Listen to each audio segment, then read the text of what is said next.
need for a great reset. So people assume we are just going back to the good old world which we had and everything will be normal again. This is, let's say, fiction. It will not happen.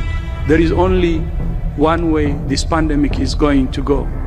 It's going to get worse and worse and worse.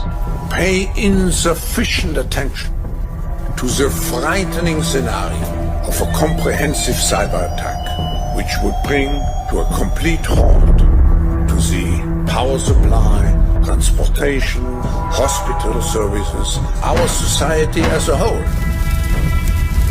The COVID-19 crisis would be seen in this respect as a small disturbance in comparison to a major cyber attack.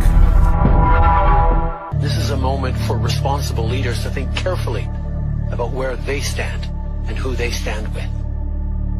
While Justin Trudeau makes a compelling case study, he is not the only dictator on the rise.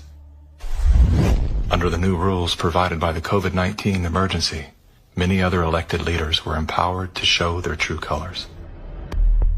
Interesting how they all marched in perfect lockstep while chanting the same slogans. This pandemic has provided an opportunity. Here we are now with an economy in crisis, but with an incredible opportunity. It's certainly a major crisis, but it also offers us a unique opportunity. Unprecedented opportunity to rethink and reset. The great opportunity for reset. Opportunity for us to reset. For a reset.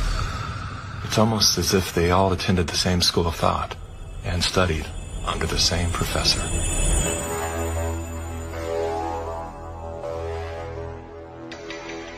Some people would say this revolution is characterized by the fight of robots against human beings.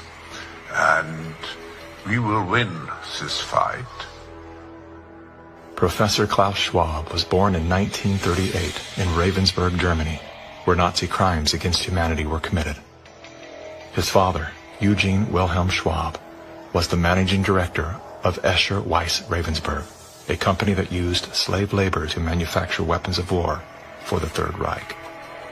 While Klaus's father was at the helm, the Nazi Party awarded Escher Weiss Ravensburg the title of National Socialist Model Company.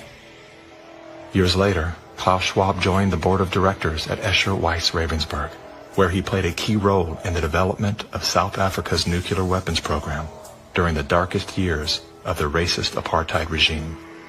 Today, Klaus Schwab is the founder and executive chairman of the World Economic Forum.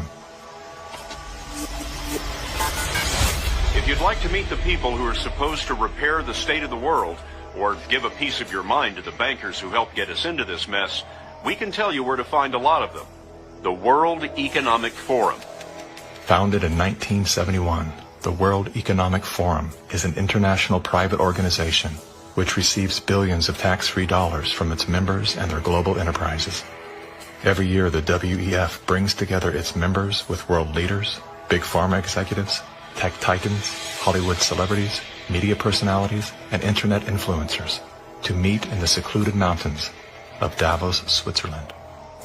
It is a tiny town folded into the Swiss Alps, a village where you could bump into Bill Clinton, Bill Gates, the head of Google, and the Queen of Jordan, all in one place.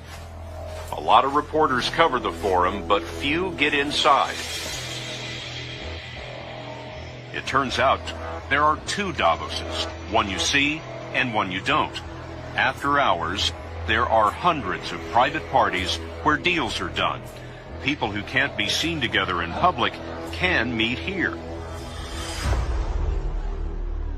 Your Royal Highnesses, Excellencies, distinguished heads of state and government, the future is built by us, by a powerful community as you here in this room. Klaus Schwab, the founder of the WEF, is particularly upfront and even proud of his ability to shape and influence world politics. I created the community of global shapers as a means, as a force to shape our common future. And of course, their Global Young Leaders program is a grooming ground so that when they ultimately infiltrate cabinets, We penetrate the cabinets. they will likely tend to govern a certain way. Nobody will be safe if not everybody is vaccinated. The names and the countries he mentioned ended up being some of the most dystopian and authoritative during this pandemic. Names like Ms. Merkel, Vladimir Putin, and so on. Other names? Jacinda Ardern, Sebastian Kurz, Mauricio Macri, Mark Zuckerberg, Jack Ma, Gavin Newsom, Stéphane Bancel, Chelsea Clinton, Leonardo DiCaprio, Sanjay Gupta, Dr. Leana Wen, Alexander and Jonathan Soros, George Soros' sons, and several of the Rothschilds. And of course, Now who could represent such a world better than you, Prime Minister? In 2014, Klaus Schwab called for the Great Reset, We need a great reset. which he positioned as the solution to the world's most urgent issues. The dark reality of Schwab's agenda is detailed in his best-selling book, COVID-19, The Great Reset. His endgame mission is to replace independent governance with a top-down controlled, one world government and a central bank-controlled digital currency. When they say, you'll be happy, what they mean is, you'll be enslaved. That's why they're talking about a great reset. That's why they're talking about introducing this quasi-communist, quasi-socialist agenda. They know we've run the course where we cannot continue down the path of the ever-increasing indebtedness because we have a generation that quite literally cannot afford to buy a house. Millions of Americans are priced out of buying a home.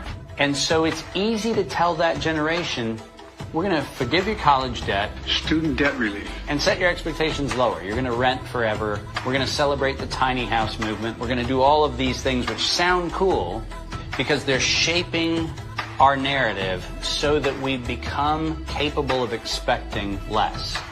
What we need to do is not expect less. We need to remove inefficiencies so we can experience more. And that's the subtle distinction that the Great Reset is missing. Like most globalists, Schwab regards communist China as a shining model of how he intends to transform the world. We now welcome His Excellency Xi Jinping. China has made significant economic and social achievements under your leadership.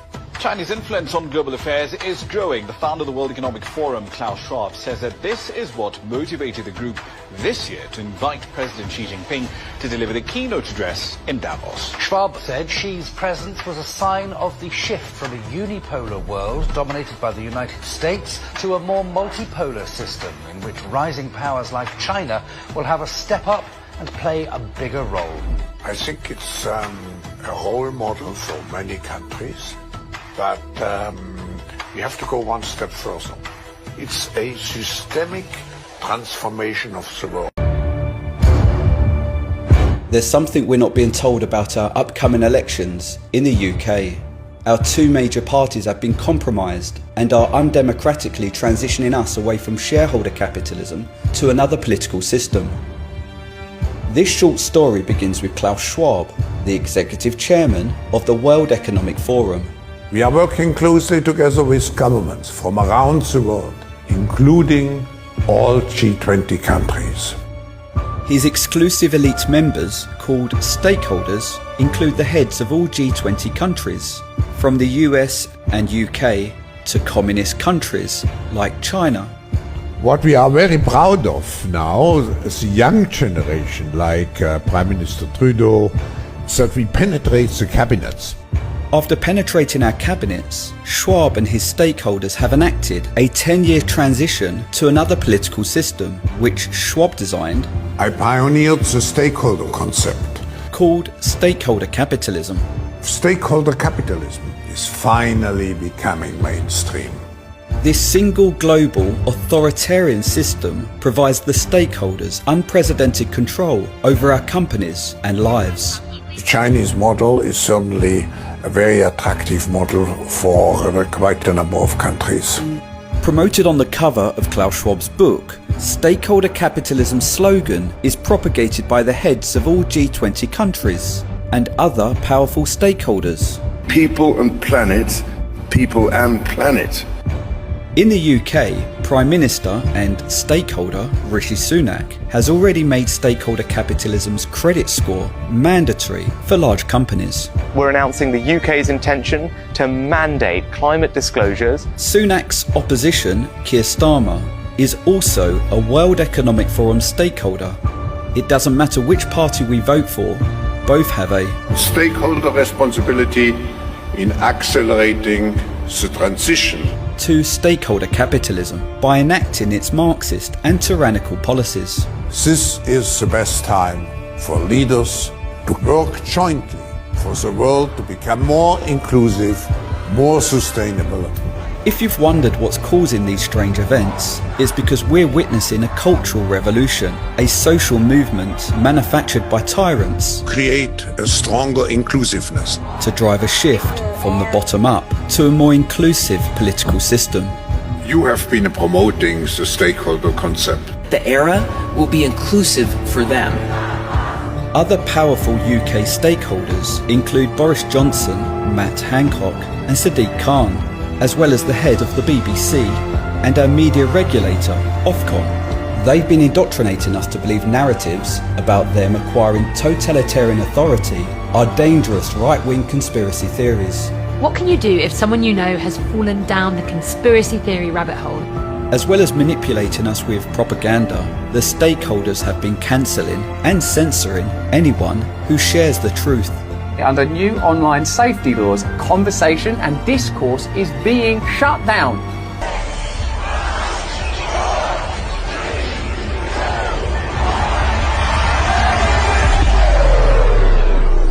Breaking news, the president declaring a national emergency. The new stay-at-home order. We will shut you down. Don't think you can get on a plane or a train. This is a pandemic of the unvaccinated. And we will take you to jail. We've got to get them vaccinated. Or we will keep you in a facility longer. As the world was descending into synchronized tyranny, I began to ask myself, how did they get everyone to go along with this? Oh, it feels so good. I know. Obsessed with finding the answer, I began studying every moment in recorded history where masses of people acted against their own self-interest. The only mechanism that could explain what was happening in society, screw your freedom, you're a schmuck, was what is usually referred to as mass formation. Here we are now with an economy in crisis, but with an incredible opportunity. Unprecedented opportunity. For a reset. Your Royal Highnesses, distinguished heads of state and government, the future is built by us. We need a great reset. When they say, you'll be happy, what they mean is, you'll be enslaved. This whole COVID madness, this so-called pandemic, it was just a test balloon. A gigantic test balloon. Well, for what, you ask? Well, to see how far they could go, to see what exactly they would have to do to get free individuals in a free and democratic society to consent to being forced into compliance. That's what they were trying to establish. That's what they were trying to figure out. And they have figured it out. Trust me, they are much smarter now. The goal ultimately is to transform our free and democratic societies, into totalitarian societies. Their goal is to strip each and every one of us of our fundamental rights of freedom, democracy, the rule of law. They want to get rid of all of this. This whole COVID thing had never anything to do with public health. It never had anything to do with breaking waves. It always had to do with breaking people in order to make us a part of a mindless, malleable mass, which they can totally control, and we will be completely dependent upon this globalitarian elite. So I'm really imploring the people and all the peoples around the world. For God's sake, stop giving your democratically elected governments the benefit of the doubt. They are not deserving of that. They are not. Stop rationalizing